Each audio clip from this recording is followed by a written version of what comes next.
as you see, we like to switch around instruments, and randomly Josh will pull a mouth harp out of his pocket, and Becca actually plays the flute as well. She does not have it with her tonight, I'm sorry.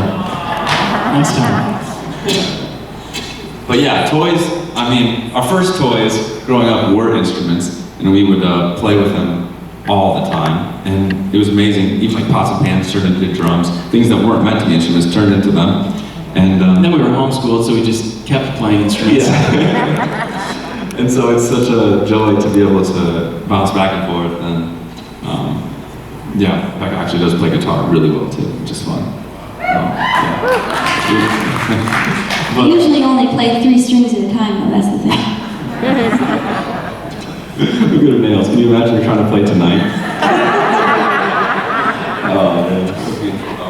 But yes, we grew up together doing just about everything together. And we have this story we love to tell.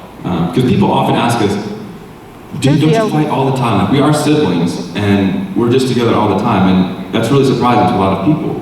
And it doesn't surprise us just because of how our parents raised us. And you want to tell the story, Becca? Sure. Yeah. Well, you know, we're homeschooled, and Dad comes home one day, and he has this little iPod Nano, you know, with a tiny screen and the circle around it, you know? And he said, now this is not an iPod, this is before iPhones or anything, but this is not an iPod, this is a Wii-pod, okay? We share.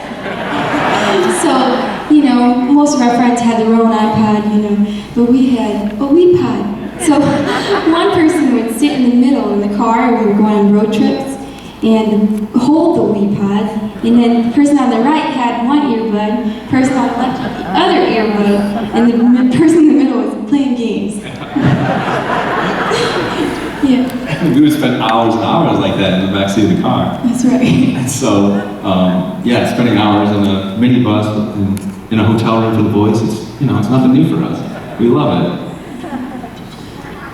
And The Voice also let us showcase our family ties. And this song was a beautiful tribute to our grandmother.